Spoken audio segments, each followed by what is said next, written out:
Hai guys, jumpa lagi dengan saya Heren Chung di dalam pembinaan True Love Wage Indonesia. Bagi kamu yang belum pernah follow IG TLW Indonesia, silakan follow lebih dahulu dan like. Begitu juga teman-teman yang sedang nonton di YouTube, silakan subscribe dan like. Terima kasih. Yuk, pada hari ini kita akan mulai berbicara soal satu tema penting, yaitu tentang manfaat untuk menolak seks pranikah.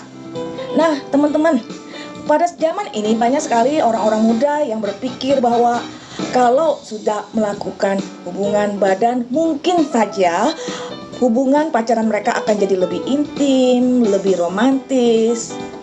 Apakah benar demikian? Yuk, kita lihat.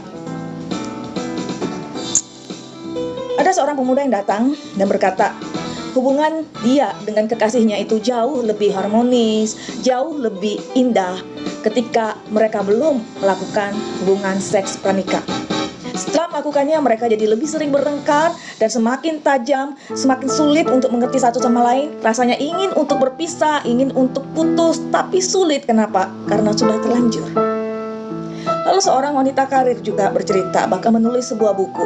Di dalam bukunya dia berkata, kalau saya boleh kembali kepada masa lalu, maka saya akan pilih kembali kepada masa-masa di mana saya menyerahkan keremajaan saya pertama kali kepada kekasih saya.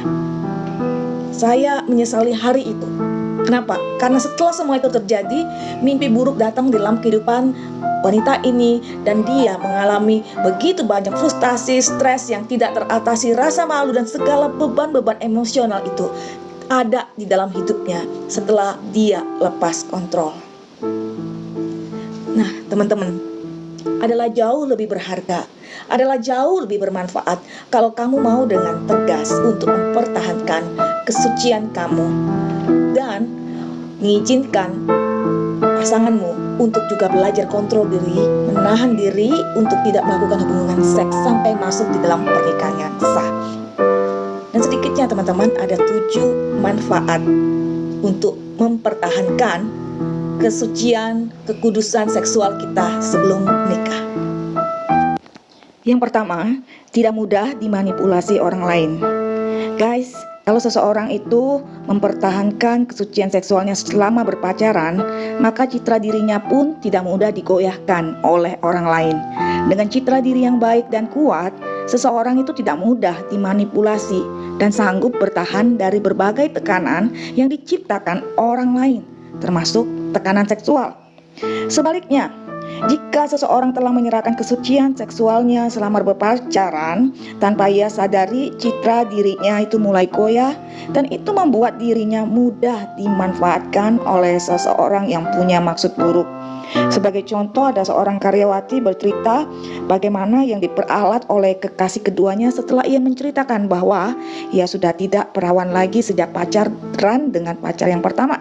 Jadi pacar yang kedua tersebut berhasil meyakinkannya bahwa tidak ada pria lain yang bisa menerima wanita itu apa adanya. Karena itu ia harus tunduk pada semua kemauan pria tersebut.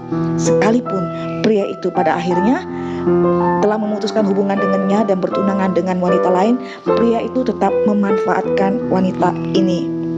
Sementara itu tidak sedikit juga wanita yang sudah terlanjur kehilangan kesucian dengan mantan pacarnya, lalu membiarkan dirinya jatuh ke dalam berbagai-bagai dunia gelap. Bahkan ada yang tidak diberi fasilitas apa-apa, tetap terpuruk di sana. Citra diri yang buruk, ketakutan hidup tanpa pasangan, rasa tidak layak untuk mendapatkan pasangan yang pantas membuat mereka terpuruk dalam kehidupan yang tidak sewajarnya, dimanfaatkan oleh orang lain.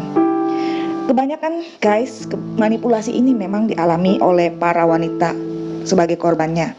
Atau lebih tepatnya, lebih banyak wanita yang berani menceritakan kisah mereka kepada konselor. Tetapi ada juga pria yang menjadi korban manipulasi seperti ini. Pria memang cenderung lebih tertutup untuk menceritakan kisah hidup mereka, baik kepada konselor maupun sahabat sendiri. Namun di tengah kondisi yang amat tertekan, kisah-kisah seperti ini terbongkar juga.